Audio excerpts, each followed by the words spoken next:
Thank you. Okay, moving on to question 9. It's sort of a two-part question. It's phrased basically the same question, phrased differently for each candidate, so listen very carefully.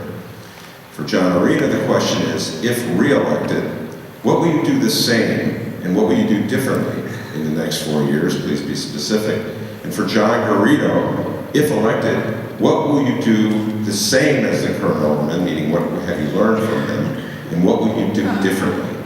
Please be specific. And we start with Alderman Arena.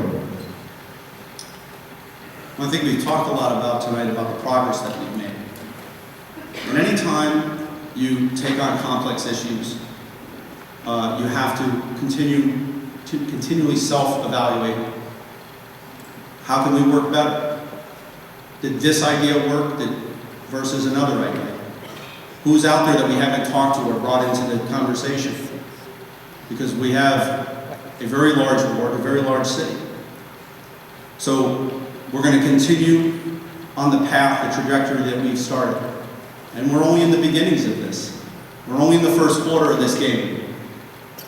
And so we need to continue with positive leadership, a positive conversation about our community, making sure that it goes beyond the boundaries of the ward, shaking hands with my colleagues, making sure that we're working together, making sure that we're reaching out to folks and bringing them into the conversation. Things I do differently, I think I need to make sure that everybody's being heard. I just think that it's the hardest part of this is reaching everybody. And starting from zero 4 years ago, I think we've made huge inroads. A website that's active, that promotes what's going on, tells you what's going on, a weekly newsletter that's getting into everybody's mailbox, that we have an open rate of almost 40%. So continue to build on the communication with the community, making sure that we have strong delegate agencies, chambers of commerce that are actually providing the services that they're designed to provide. Making sure that if a public dollar is given, that it's used for public good and to move us forward. Thank you. John Garrido, 2 minutes.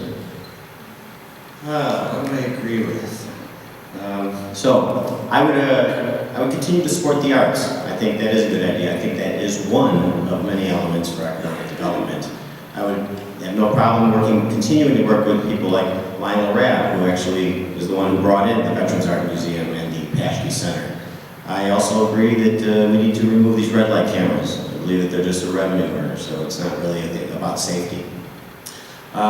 That's about it. As far as what I would do different, get back to the basics. Going door to door, all I hear from everybody, every block, everywhere I go, the first thing that comes up is all these quality of life issues. My street hasn't been resurfaced. My curbs aren't fixed. My tree isn't getting trimmed. I have a dead tree in front of my house I'm afraid is going to fall on my house where my daughter sleeps in her front bedroom. There's issue after issue. Airplane noise. Airplane noise is going to get worse. I got news for you. It's coming. When the project is complete, there's going to be 6 runways, east-west runways. 5 of them are going to be running through the 45th ward. So we need to have somebody who's going to actually stand up for us and that's going to fight to reduce that noise. We're going to have somebody that's going to work to get our streets plowed during the winter, get them on the side streets and in the alleys. So there's a lot of things that I'm going to do different. That's good. All right, Alderman Arena, 1 minute rebuttal. Well, John's again said that, things aren't getting done. Almost 3,000 linear feet of sewers, 20 miles of streets repaved. Not just residential, but arterial, which had to come from downtown. So working with the administration, we've gotten those things done. Nagel, Addison, Central is going to get redone this coming spring. Higgins, which was a disaster. $1.5 million project on Milwaukee Avenue. Hundreds of catch basins. 37,000 potholes filled in the 45th ward alone. These things are getting done, and John wants to sit there and tell people what's not getting done. Okay, we've closed the gap on tree trimming when I came into office, which was almost 2 years, down to 12 months by being more efficient in how we use our systems in grouping 311 requests to be more efficient with their services. We can look at what, we can talk about what's not. Thank you. Reese brought those mobiles to the school, not John Marina. She worked for years to get those there, and she's the one that made that happen, and it's insulting that you're gonna take credit for it. I said work alongside. Again, Well, saying that I wasn't there at those meetings, I've got a full-time job as a Chicago police officer, and I also am an attorney. Maybe I had court, had something going on that day, so no, I didn't make it to that, but I did have an interview with Heather Sharon, and was able to set up an interview with Heather and Debbie to be able to walk through the school and see all the problems that were there. So I was able to help facilitate and get it out in public that there was a problem with that overcrowding there. So yes, I do work in the community. We do a lot of things in the community, John.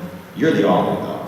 So and I stood next to Debbie Reese and testified along All with right, her. all So I right, didn't say I did it. wait, I said stop, I hold did it for the on. community. John Reed, are you done with your comment? Does he have any time left? Yes. 4 seconds, you have anything to say? I'm good. All right. Now, We worked as a community to make these things happen. I'm the alderman, you're right. And so and on, John, we'll get there, don't worry. I've worked with the community on these issues. That's what you do as a leader. You get together with folks, you support them, okay? You listen to folks who are carrying the torch, and you need to support them and make sure you're with them and make sure that your voice is being heard. You need to use the title to make sure that their voice is carried to the appropriate decision makers. And I've done that over and over again. And I wonder if John was too busy being an attorney and a police officer, will you be too busy being an attorney and an alderman? Because I think it's very important to know, well, whether he will be like me, a full-time alderman, or he will be using his job as an attorney as an excuse to not be there when it's important. thank you, okay.